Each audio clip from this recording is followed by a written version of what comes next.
Bite holes through the wall to get close. Watch for they trail, man, they always be close. I'm a pack of wood, roll a really of smoke. This louder deal when you drive on the shoulder. Stomp on the gas till I'm blowing the motor. Can't afford to sit with my thoughts, so it's over.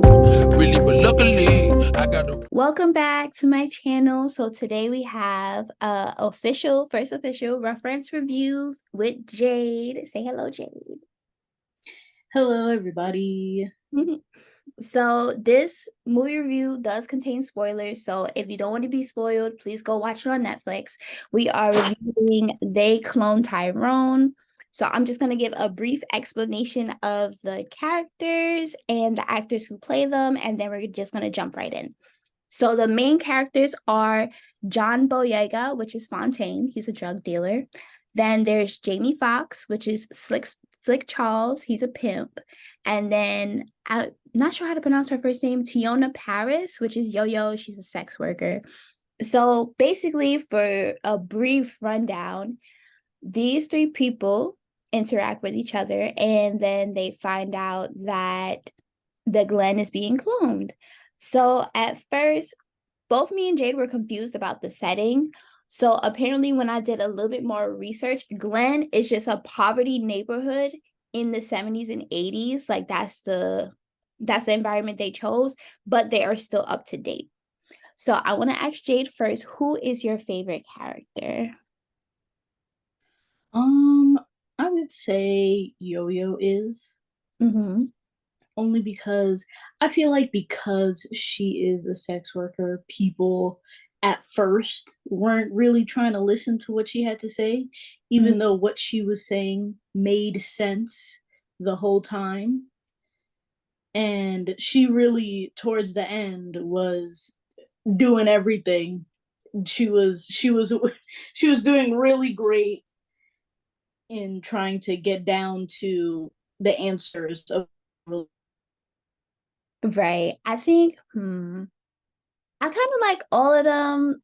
I'm tied between Yo-Yo and Slick Charles because Jamie Foxx just does his job so well. He was just so hilarious and so serious at the same time. So I'm kind of torn for the same reasons Jade mentioned for why she likes Yo-Yo.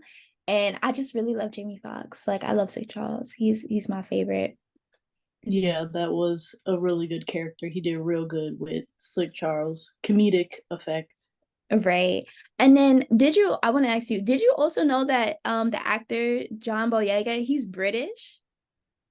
Yes, I did, because I've seen an interview of him Yes. speaking regular, and yeah.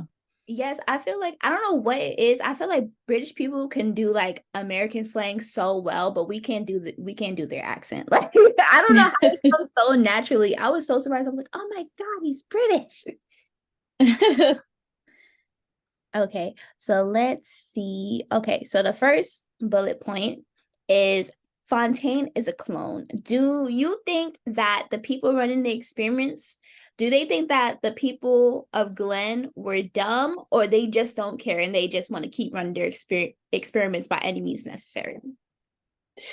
I feel like it was a little bit of both, because they see the town of Glen as like a ghetto neighborhood with Black people. So, of course, there's going to be a lot of stereotyping of, well, they're dumb because they're uneducated because they live in the ghetto. So, we're just going to use them to do our experiments because they're not going to be able to figure it out. So, I feel like it's a mixture of both them assuming that because it's a town that is seen as ghetto and primarily or all Black people living there, that they can just do these experiments and nobody will notice. Right. And the fact that, well, they just want to do their experiments by any means necessary. Right. I definitely agree because I just wonder, because they only clone certain people. So I just wonder, I'm like, how did all these other people die? And then no one notices until now, because you can obviously see there's a lot of clones of Slick James, there's a lot of clones of the preacher. So it's just like, how did no one notice until now that like something's fishy going on, until it gets to like you see Fontaine getting shot 6 times, like he's obviously dead, and then he comes back and everybody's just like, you're supposed to be dead. what's going on? I don't know what's going on. So now Right. we get to the conducting experiments. So they are conducting experiments, they are brainwashing, they are controlling the food, they are controlling the music, and they are controlling the hair products. So do you think that, so you know how, let me see, how do I put in the right words? They usually gently tell us, like the government, they usually gently tell us what's going on, but they put in a movie to make it seem not serious. Do you think this is the scenario for that movie? Um, I feel like there's a little message that's thrown in there. I Mhm. feel like they're trying to say something without fully saying it and just showing it through the movie. I feel like it's like that for a lot of movies Right. that they will put in messages in there quietly or slowly just so you could really focus on it once you see the full picture of it. Mhm.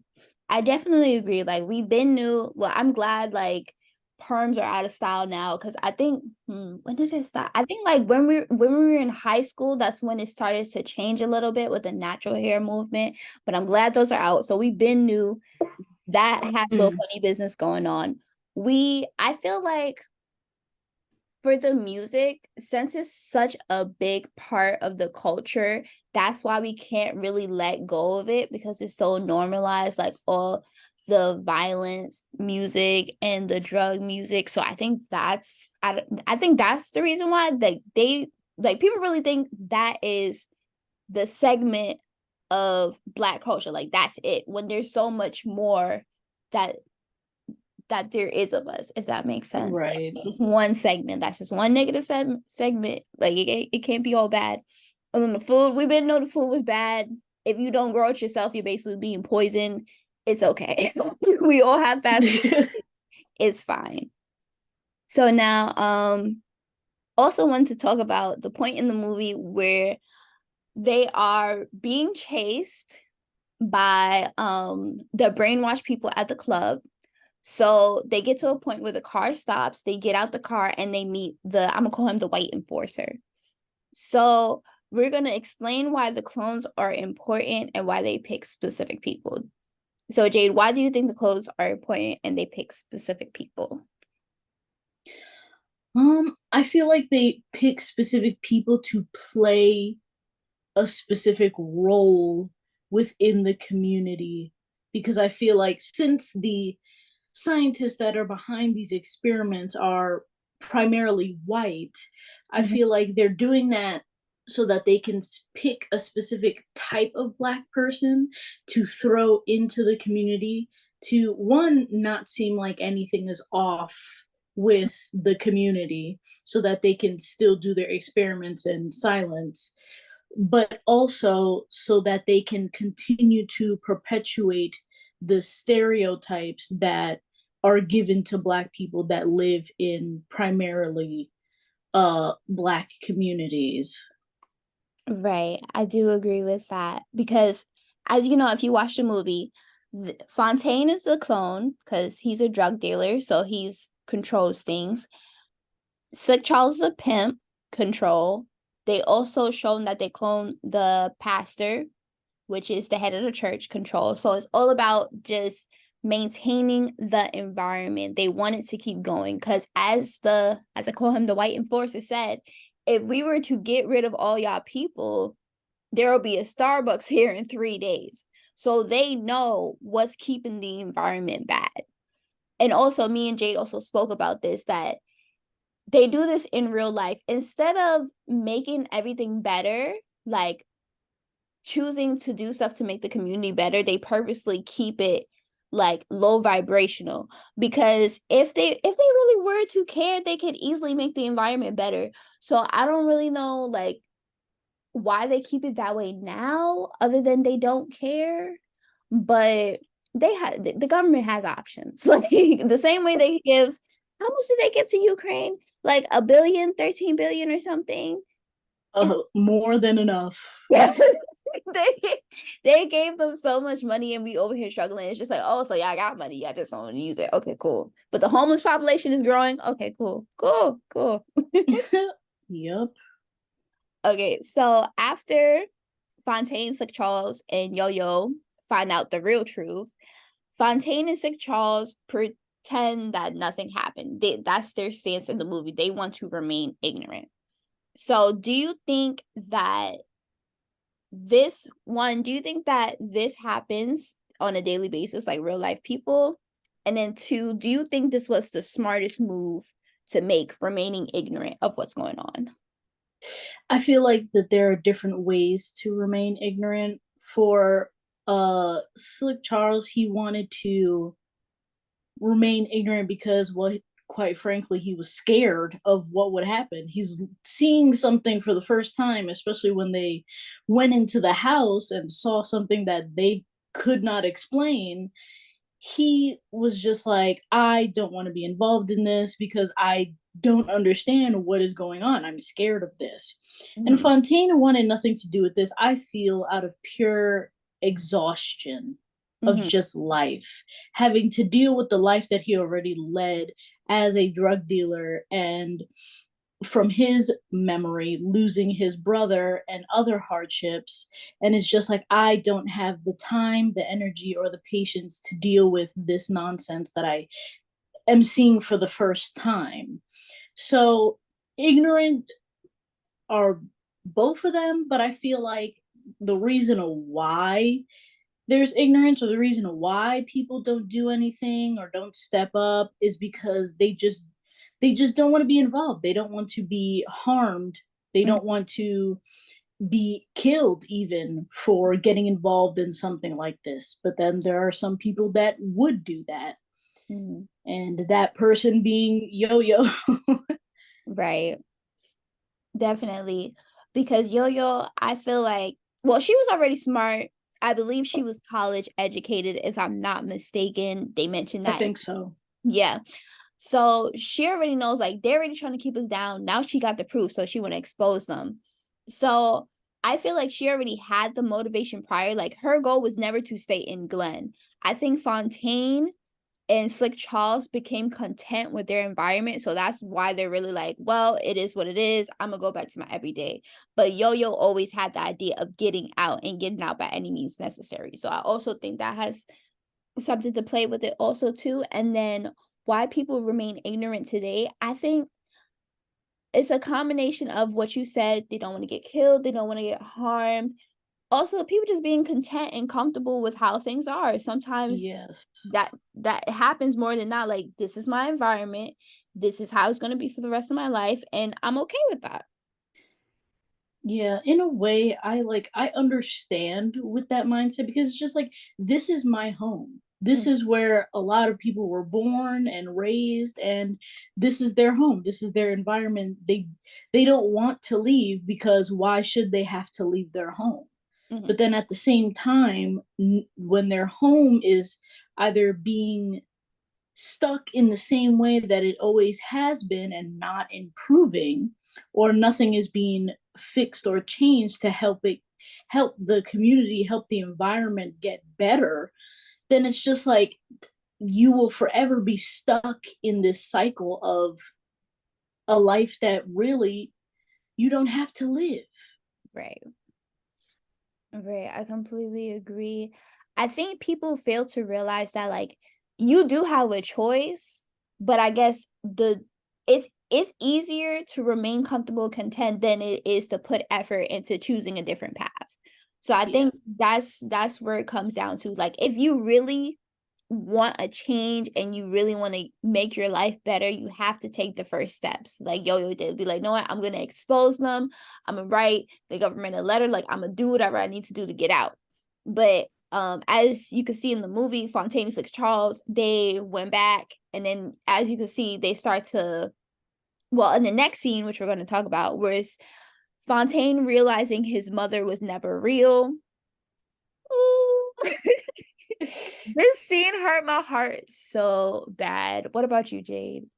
Yeah, that scene was, I kind of expected it from the beginning. I felt a little off about when he would call for her and she would quote unquote answer. But I kind of was just like, that seems like she might not be in that room because you don't actually see her. You just hear her through the door. And then finally, when he does realize something is off and opens the door, is when he then sees that she is not there and that she actually never was there, which is heartbreaking. Right, very heartbreaking. I didn't get that suspicion. I always wondered why because when you knock, you usually enter, like it's usually like a knock and then you enter and then you talk to the person. So I would always wonder like why he wouldn't enter, but I guess that I was just like, oh, maybe he's just being respectful to his mother. But I didn't get that suspicion. So when I saw when he opened the door and it's just a little tape recorder on replay, I was just like, oh my God, he never knew. But also, I think why he never like thought to open the door is because of the brainwashing, and then I'm pretty sure they put something in him to not go further than that, if that makes sense. Like he's automatically programmed to think, "Oh, my mom is in the room. She's okay. Knock once, answer, then repeat, like go about your day." I think that was really why he never noticed. Yeah, I think also one of the like sayings that she would say is that she's on the phone right now. Mhm. So I think there's also that like they put in excuses for her to be like, "Oh, don't come in because I'm doing X, Y, and Z." But Right. definitely I'm sure they brainwashed into him, "Don't open the door. Just call out to her and then leave." Right, definitely. So the movie progresses on. There's a big fight scene, which I like, where they go and rescue Yo-Yo. I loved it. I also love the scene where they didn't know she was wearing a wig, and Oh, yes. it was so funny to me. I'm like, wow, you didn't realize she was wearing a wig. Because they start to they did an experiment on her where they put in the perm in her hair. So she fakes out like, oh, like, does the whole thing. And then out of nowhere, she escapes because she takes the wig off and she got her braids under. I was like, oh, see, people. So now, fast forward, we get into Fontaine meeting. I'm gonna call him the OG scientist. So he is the original person who made Fontaine. So, Jade, would you like to tell us who he is and his theory, and then your thoughts about his theory of conducting this experiment in Glen? Well, the OG scientist basically is Fontaine. Like he is the person that Fontaine is a clone of. And so being that he is one of the scientists, at first for me it was a little like confusing because why would you want to basically take away Black people's life experiences as a Black person yourself? That was hard for me to understand. And then this was an experiment that was going on for a very long time because the OG scientist, he was like an old man already, though Yeah. you could tell that it was Fontaine. But and as Fontaine is the younger Fontaine, the clone Fontaine, is questioning him and is like showing him the different, like, how would you say it, like variations of people, and Mhm. going from dark skin all the way to like looking white. Mhm. It was just very interesting, and the fact that he tried to make it seem like he was forced to do this, which maybe at one point he was, but after a certain point it's just like, were you 100% forced to do these clones, Mhm. or were you willing to make clones of Black people?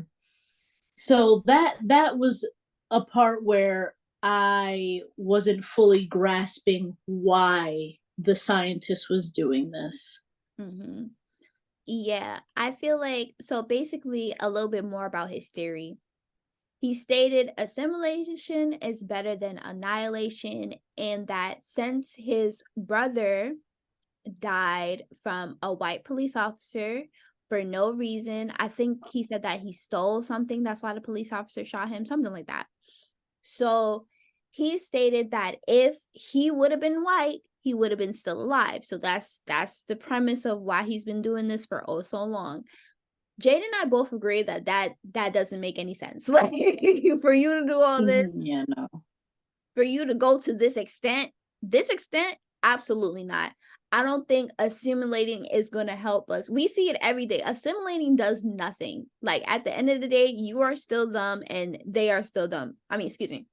We are still us and they are still dumb. So it doesn't matter if we assimilate, change our color. Like, to even bring up, let's state what happened with oh my god, what is it called? Ooh, what is the situation with Hitler and the Jews? What is that called? Holocaust? Yes. Okay, let's bring up that. They're all white people. They all have the, like, they're all similar. But the fact that he highlighted blonde hair and blue eyes, he decided to take everybody out, and the Jews. Like, I don't, like, as you can see through history, it doesn't matter. There's always something to discriminate against. Like, it doesn't matter who you are or where you are. Even in, let's say, Asian culture, there's always something to discriminate against. It's weird. I don't know why people do this, but it is what it is. So I feel like his assimilating thing is just, I don't know why he didn't really think about it further.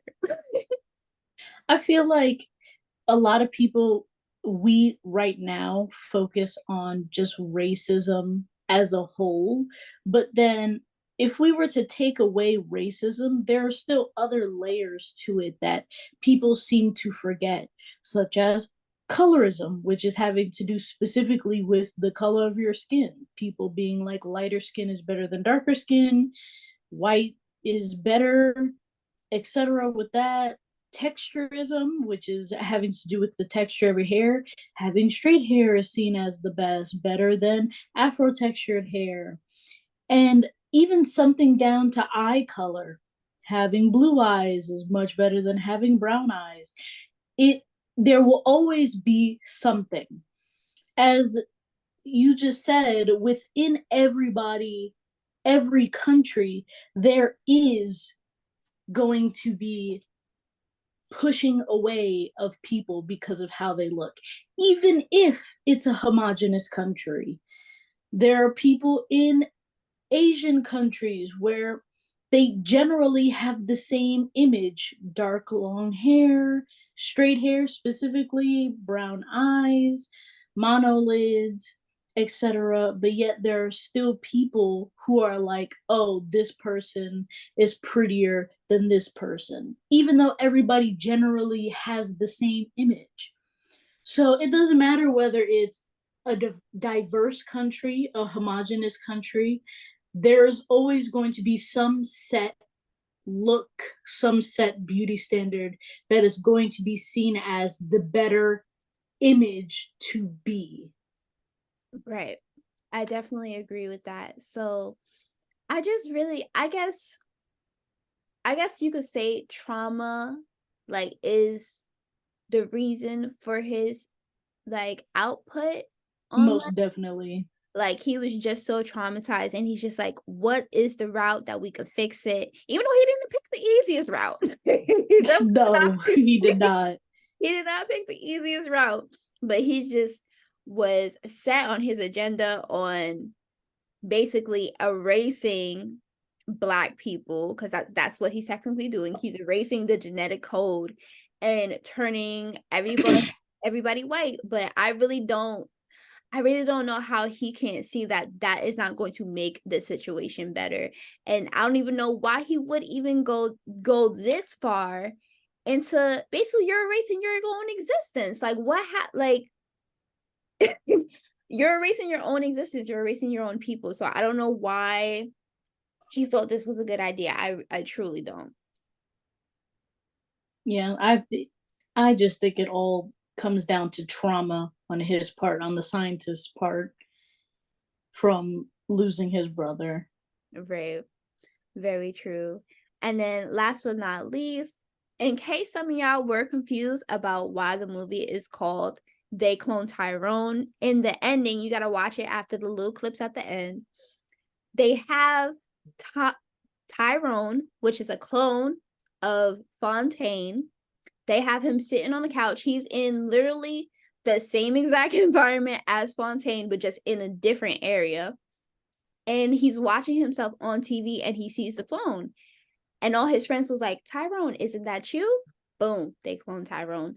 So I was a little bit confused about that because I'm just like, why is his name Fontaine? And the movie is They Clone Tyrone. So I thought that was a cute, like, little ending to do, like, oh, yay. Now we realize it. Okay, cool.